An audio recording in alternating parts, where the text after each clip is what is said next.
Nikol Paşinyanla Anna Akopyanın ayrılması Ermənistanda baş verənlər, xüsusilə seçki mübarizəsinin kəskinləşməsi fonunda diqqət çəkir.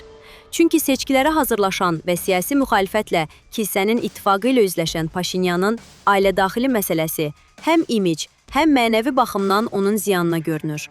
Bu kontekstdə Paşinyanla Akopyanın ayrılmasında şəxsi motivlər önə çıxır və belə görünür ki, cütlük şəxsi problemlərini həll edə bilmədikləri üçün ayrılmaq qərarına gəlib. Paşinyan-Akopyan cütlüyünün şəxsi problemləri ilə bağlı məlumatlar zaman-zaman mediaya sızıb. Hətta Nikol baş nazir olmadığı dövrlərdə belə. Məlumatlara görə Paşinyan Akopyana hər zaman şübhə ilə yanaşıb. Onunla rəsmi nikaha girməməsi də bununla izah edilir. Hətta Nikol həbsxanada olarkən cütlüyün münasibətləri ayrılmaq həddinə çatıb. Ötən il Akopyanın Türkiyəli aktyor Can Yamalla gizli eşq yaşadığı, Avropada bir neçə dəfə görüşdükləri iddiaları da gündəmə gəlib. Heç bir rəsmi reaksiyanın verilmədiyi bu iddialar bir neçə dəfə sosial mediada və müxtəlif informasiya resurslarında tirajlanıb. Belə düşünmək olar ki, Paşinyan-Akopyan ayrılığı şəxsi problemlərdən qaynaqlanıb. Hərçənd cütlüklə bağlı müəyyən detallar, eləcə də yayılan informasiyalar hər şeyin bu qədər sadə olmadığı, ayrılığın konkret siyasi hədəflərə hesablandığı qənaətini gücləndirir. Birincisi, cütlük bütün problemlərə rəğmən 30 il ərzində vətəndaş nikahında yaşayıblar. Hazırda siyasi hakimiyyətin olimpində olduqları vaxt ayrılmaları məntiqə uyğun deyil. İkincisi, seçki öncəsi Ermənistanda geniş miqyaslı korrupsiya əməliyyatlarının keçiriləcəyi gözlənilir. Məlumatlara görə əməliyyat ünvanlarından biri Akopyanın rəhbərlik etdiyim Mənim Addımım fondudur. İstisna deyil ki, Mənim Addımım fonunda keçiriləcək mümkün əməliyyat zamanı rəhbər şəxslər həbs olunacaq.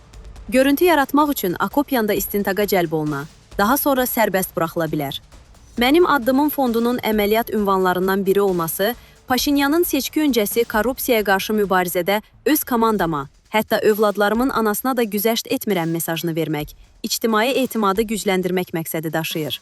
Paşinyan Akopyanla vətəndaş nikahında yaşadığı halda bunun baş verməsi qeyri-mümkündür və oxları baş nazirin özü üzərinə yönəldə bilər.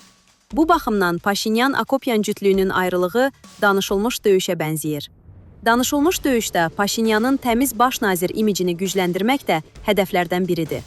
Bu, Akopyanın açıqlamasından aydın görünür. Anna ayrılıq haqqında yazdığı statusunda bildirir ki, ipoteka ilə aldığı ev hələ istifadəyə verilmədiyi üçün kirayədə yaşayacaq, mühafizəsi və maşını olmayacaq, ictimai nəqliyyatdan istifadə edəcək. Bu, erməni ictimai rəyində Paşinyanla bağlı ölkənin pullarını ailəsinə xərcləməyən baş nazir obrazını yaradır.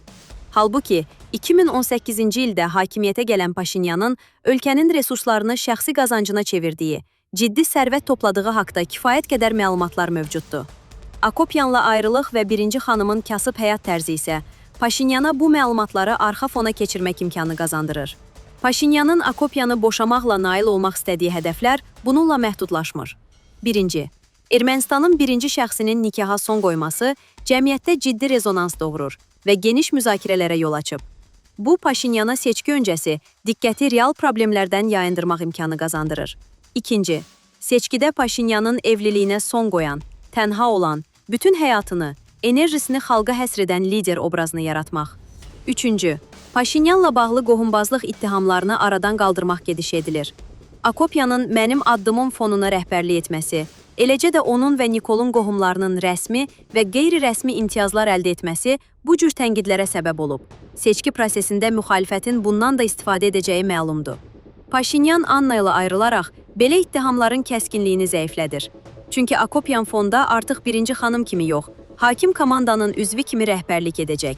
Detallar Nikol-Anna ayrılığına ciddi şübhələr yaradır və belə görünür ki, çətin seçki mübarizəsinə hazırlaşan Paşinyan qalib gəlmək naminə bütün kartlarını işə salıb.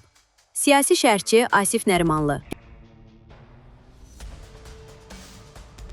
Dəyərli izləyicilər, ölkə və dünya gündəmi ilə bağlı xəbərlər təqdim etməyə davam edəcəyik. Öz fikirlərinizi şərh bölümündə qeyd etməyi unutmayın. Sağlıqla qalın.